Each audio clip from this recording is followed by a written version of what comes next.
Bismillahirrahmanirrahim. Assalamualaikum warahmatullahi wabarakatuh.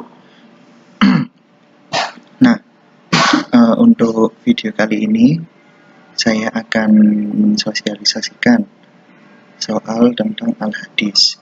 Jadi kan untuk tahun ini baru pertama kali al-hadis dijadikan ujian di PHB di ulangan tengah semester sama akhir semester nanti. Maka dari itu di sini saya sosialisasi tentang bentuk-bentuk dari soal PHB, soal al-hadis di PHB. Nah, untuk soal al-hadis sendiri ada 3 bentuknya, ada tipenya. Yang pertama adalah hikmah, menghikmai atau memaknai hadis. Lalu yang kedua melanjutkan hadis. Yang ketiga memahami tentang isi hadis. Nah, jadi hanya 3 itu saja.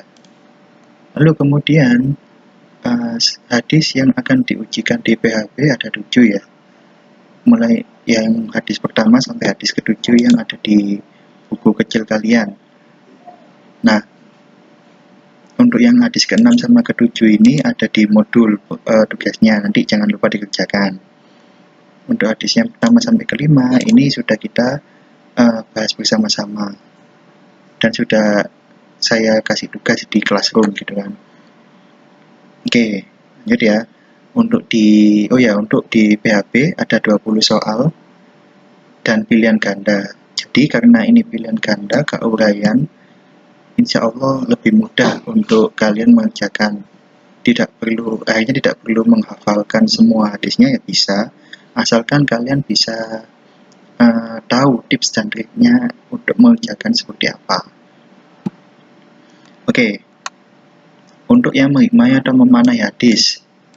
Nah, nanti kalian bentuk soalnya itu dihadapkan oleh sebuah hadis gitu ya. Misal yang pertama ini kalimat Dani Hafifah dan seterusnya.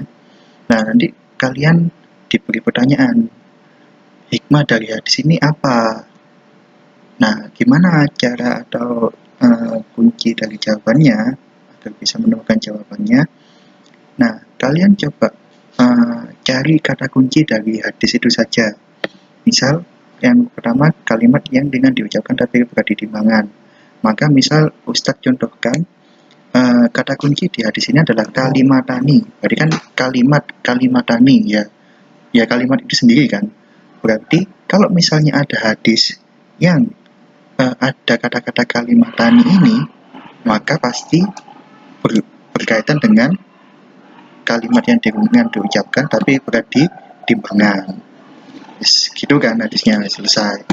Terus contoh yang lain, misal larangan berburuk sangka. Larangan berburuk sangka ini berarti kalau misalnya Ustadz hapus ini ya, gimana caranya saya bisa tahu bahwasanya ini adalah hadis tentang berburuk sangka? Ya cari aja kata kuncinya lagi. Misal di sini akzabul hadis atau hadis tok, perkataan, ucapan. Oh berarti hadis ini tentang apa tadi? Oh, larangan berburuk sangka. Oke, gitu ya. Dan sebagainya. Nah itu untuk mencari kata kuncinya bisa kalian terserah dari kalian sendiri. Gimana gampangnya? Jadi 7 hadis ini kalian coba cari kata kuncinya, baru nanti bisa paham apa hadis yang disampaikan.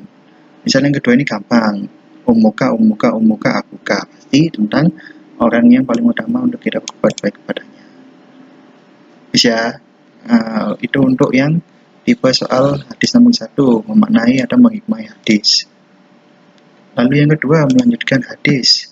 Untuk melanjutkan hadis ini tipe soalnya, nah tipe soalnya seperti ini. Misal di hadis pertama ini Ustadz hapus yang ini.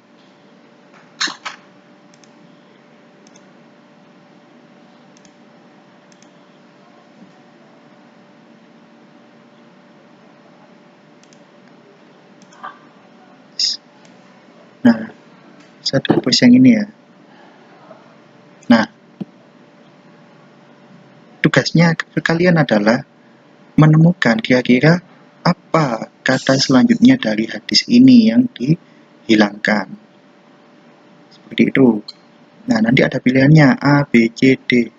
Nah, insya Allah soalnya mudah, karena ingat, di soal yang pertama ini, tipe soal pertama itu ada di soal-soal yang 1-7, maksudnya soal yang atas sendiri lah. Nah, baru yang melanjutkan hadis ini soal yang bawahnya. Jadi kalau misalnya kalian bisa kembali ke soal sebelumnya di PHP nanti, kalian insya Allah bisa menemukan jawaban dari ini. Seperti itu. Atau kalau kalian bisa hafal hadisnya, tambah gampang untuk mengerjakan. Nah, bisa. Jadi sesimpel itu nanti soalnya. Lanjut, soal yang ketiga, pemahaman isi hadis. Maksudnya apa pemahaman isi hadis? Jadi kan semua hadis ini ada artinya dong. Nah, nanti pertanyaannya itu nggak ada hadisnya. Cuma nanti bakal ada pertanyaan untuk kalian apakah benar memahami hadis tersebut. Nah, contoh pertanyaannya seperti ini. Misal, balasan umrah dan haji yang mabrur. Dari hadis yang ini, kira-kira apa balasan dari Allah untuk orang-orang yang umroh? Nah, jawabannya kan ada di artinya kan, bahwasanya Allah akan menghapus dosa dari orang tersebut dari umroh yang satu sampai umroh yang selanjutnya. Nah, itu ada di pilihannya A, B, C, D. Kalau misalnya jawabannya bertentangan dengan itu atau tidak seperti itu, maka bukan jawabannya pasti. Kalian cari yang jawabannya tentang balasan haji dan umroh ini yang sesuai dengan hadisnya. Oke. Misal lagi contoh, beratnya risiko berbicara sembarangan. Kira-kira dari hadis ini Allah itu akan mengecam apa bagi orang yang berbicara sembarangan? Ternyata Allah memberikan azab kepada orang yang berbicara sembarangan itu adalah neraka yang dalamnya sedalam timur dan barat. Nah, kalian cari aja. Kan gak mungkin kan orang yang berbicara sembarangan dikasih surga, dikasih rezeki yang berlimpah, kan gak mungkin kan. Pasti dikasih diajab Allah neraka. Udah, nanti begitu yang selainnya. Jadi nah itu aja 3 tipe soal hadis untuk PHP beserta tips dan trik untuk mengerjakannya.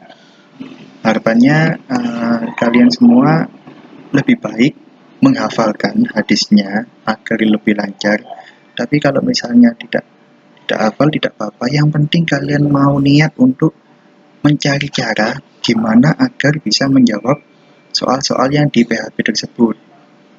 Karena kalau misalnya kalian kosong blong, nggak belajar sama sekali tentang al-hadis ini, yang hanya 7 ini ya maka otomatis kalian tidak bisa mengerjakan soal-soal yang ada di PHP nanti. Yang itu akan berdampak ke nilainya kalian ke depan. Oke ya. Kalau misalnya ada yang ditanyakan, monggo silakan WA WhatsApp atau kita lanjutkan di diskusi forum di Classroom. Saja kalau nggak ada yang tanyakan, kurang lebihnya mohon maaf. Saya akhiri. Assalamualaikum warahmatullahi wabarakatuh.